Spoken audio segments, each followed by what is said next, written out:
కీర్తన గ్రంథము 66వ కీర్తన.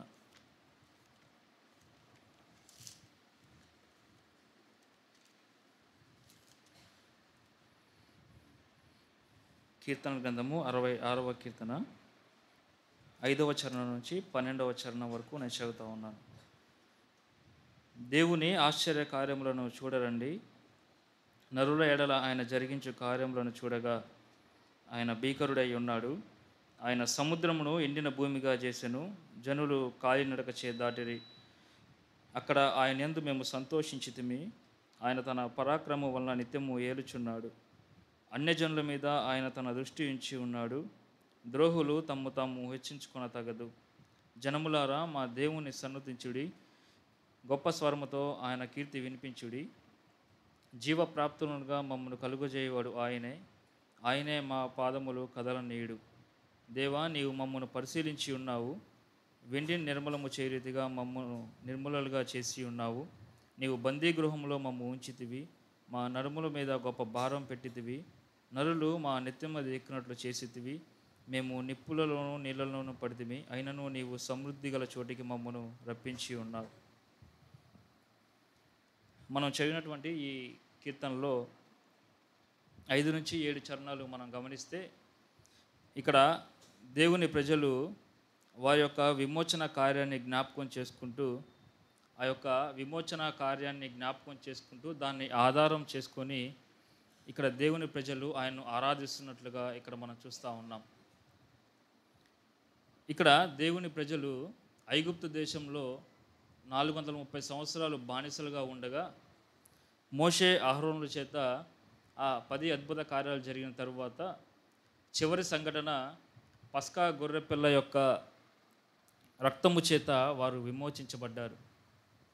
అప్పటి వరకు వారు ఐగుప్తు అధికారులు ఏమన్నారు అంటే కనుక, ఏ రోజు చేయాల్సిన ఇటుకలు ఆ రోజే చేయండి, కాల్చడానికి కర్ర గడ్డి కొయ్యకాలు ఇవ్వము,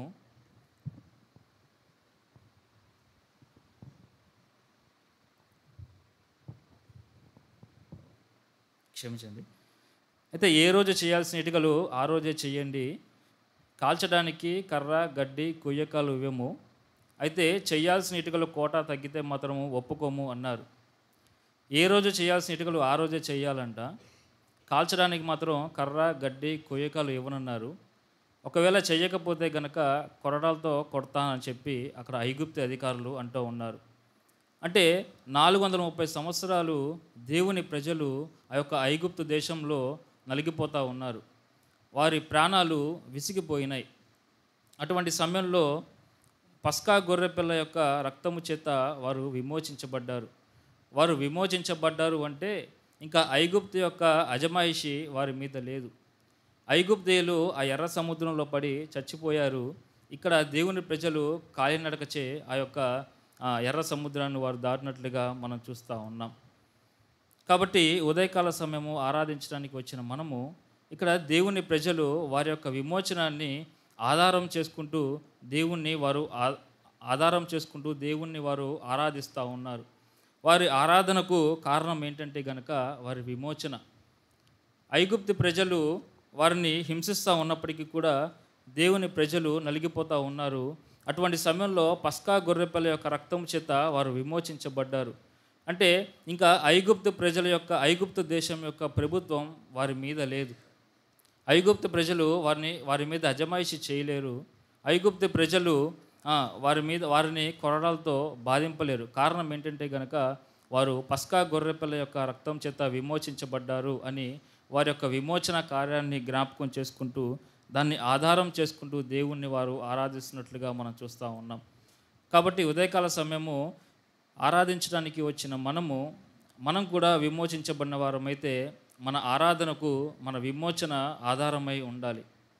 యేసుక్రీస్తును నమ్మకం మునుపు అపవాది మన మీద యజమానిగా ఉన్నాడు. లోకము మన మీద యజమానిగా ఉంది. అదే సమయంలో మన శరీర స్వభావము మన మీద యజమానుడిగా ఉన్నప్పుడు, ఈ 3 మన మీద ఏలుబడి చేస్తూ ఉన్నప్పుడు దేవుడు తన యొక్క అద్వితీయ కుమారుణ్ణి పస్కా బలిగా ఇచ్చాడు. ఆ కుమారుని యొక్క రక్తం వల్ల మనం విమోచించబడిన గుంపుగా ఈరోజు ఇక్కడికి వచ్చి దేవుణ్ణి మనము ఆరాధిస్తూ ఉన్నాం. కాబట్టి మనము విమోచించబడిన మాట నిజమైతే గనక ఇంకా పాపము మన మీద ప్రభుత్వం చేయకూడదు. ఒకప్పుడు పాపము మన మీద ప్రభుత్వం చేసింది. పాపము మన జీవితంలో శాంతి, సమాధానం, నెమ్మది లేకుండా చేసింది. కానీ దేవుడు తన యొక్క కుమారుని అనుగ్రహించి ఆ పస్కా గొర్రెపిల్ల రక్తం చేత మనల్ని విమోచించాడు. విమోచించబడిన మాట నిజమైతే ఇంకా పాపము మన మీద ప్రభుత్వం చేయకూడదు. అందుకే పౌలు అంటాడు రోమాపత్రిక 6వ అధ్యాయం 14వ వచనంలో, మీరు కృపకే కానీ ధర్మశాస్త్రం లోనైన వారు కాదు గనుక ఇక పాపము మీ మీద ప్రభుత్వము చేయదు అనే మాట మనం అక్కడ చూస్తూ ఉన్నాం.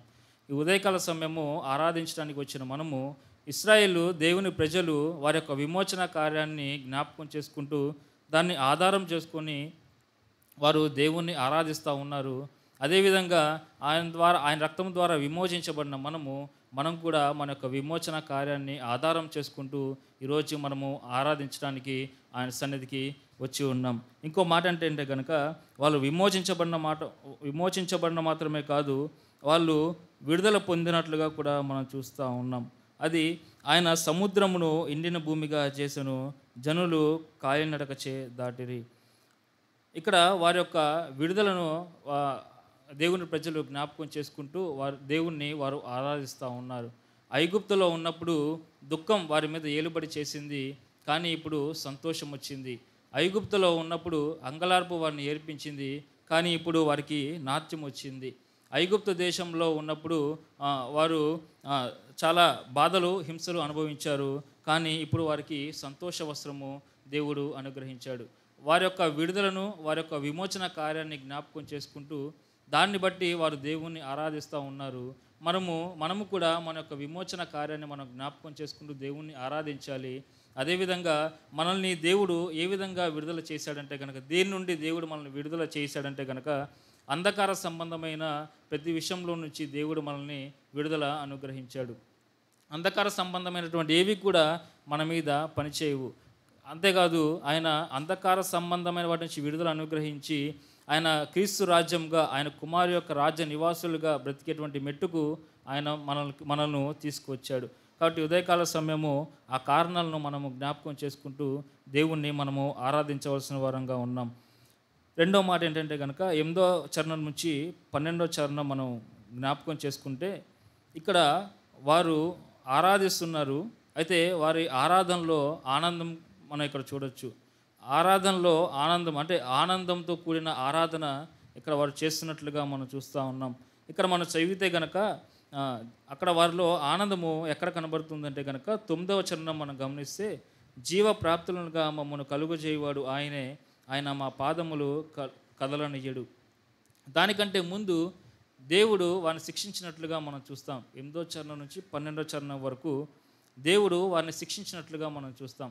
హెబ్రీ పత్రిక 12వ అధ్యాయం 7-8 వచనాలు మనం గమనిస్తే, తండ్రి శిక్షింపని కుమారుడు ఎవరు, కుమారులైన వారందరూ కూడా తండ్రి శిక్షలో పాలు పంపులు పొందుచున్నారు అనే మాటను మనం చూస్తూ ఉన్నాం.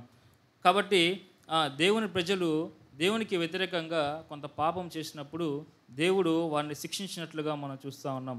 అందుకే దేవుడు శిక్షకు బదులుగా ఏం చేశాడంటే ఇక్కడ వారిని కొంత సమయము బందీ గృహంలో ఉంచాడు. దేవుడు శిక్షగా వారి నడుముల మీద భారం పెట్టాడు. దేవుడు శిక్షగా జనులు తమ మీద ఎక్కునట్లుగా చేశాడు. దేవుని శిక్షగా వారు నీళ్ళలో నిప్పులో నడిచేటట్లుగా చేశాడు. కానీ ఇదంతా దేవుని శిక్షించిన తర్వాత ఇక్కడ వారి జీవితంలో 2 పనులు జరిగాయి. ఒకటి ఏంటంటే గనక 9వ చరణంలో, జీవ ప్రాప్తులుగా మమ్మను కలుగజేయవాడు ఆయనే మా పాదములు కదలనీయుడు.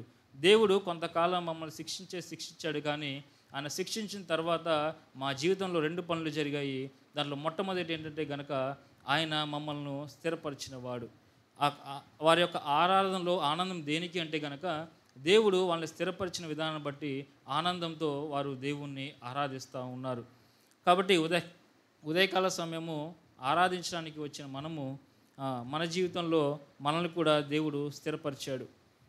దేవునిలో ఈరోజు మనం స్థిరపడి ఉన్నామంటే మన భక్తి, మన తీవ్రత, మన ఆసక్తి ఈరోజు మనం దేవునిలో స్థిరపరచబడలేదు, కానీ ఆయన నమ్మదగిన వాడు, ఆయనే మనల్ని స్థిరపరిచేవాడు దేవుడు. కాబట్టి ఆయన ఈరోజు మనల్ని స్థిరపరిచినవాడు. మనలాగే ఎంతోమంది దేవుణ్ణి అంగీకరించిన వాళ్ళు ఉన్నారు, కానీ ఈరోజు వారు చాలామంది వెనక్కి వెళ్ళిపోయిన వారు కూడా చాలామంది ఉన్నారు. ఈరోజు మనము దేవునిలో నిలకడగా ఉన్నామంటే గనక ఆయనే మనల్ని స్థిరపరిచినవాడు. రెండోది ఏంటంటే గనక 12వ చరణంలో అయినను నీవు సమృద్ధి గల చోటికి మమ్ము రప్పించి ఉన్నావు. యూదులను బందీగృహంలో నుంచి దేవుడు సమృద్ధి గల చోటికి తీసుకొని వచ్చాడు. దాన్ని బట్టి వారి యొక్క ఆరాధనను ఆనందంతో వారు దేవుణ్ణి ఆరాధిస్తున్నట్లుగా మనం చూస్తూ ఉన్నాం. కాబట్టి ఈ ఉదయకాల సమయము ఆరాధించడానికి వచ్చిన మనము మన ఆరాధనలో దేనికి ఆనందంలో ఉండాలంటే కనుక ఆయన మనల్ని సమృద్ధి గల జీవం దగ్గరకు మనం వచ్చాము. సమృద్ధి గల ఐశ్వర్యంలోనికి దేవుడు మనం తీసుకొని వచ్చాడు. అంత మాత్రమే కాదు, యేసుక్రీస్తును అంగీకరించడం అంటే సర్వ సమృద్ధిలోనికి రావడమే. కాబట్టి మనము ఆరాధించడానికి వచ్చిన మనము మన యొక్క విమోచన కార్యాన్ని మనం జ్ఞాపకం చేసుకోవాలి. మన విడుదల కార్యాన్ని మనం జ్ఞాపకం చేసుకుంటూ దాన్ని ఆధారం చేసుకొని మనం దేవుణ్ణి ఆరాధించాలి. అంత మాత్రమే కాదు, మన ఆరాధనలో ఆనందం ఉందో లేదో మనం ఒకసారి పరిశీలన చేసుకోవాలి.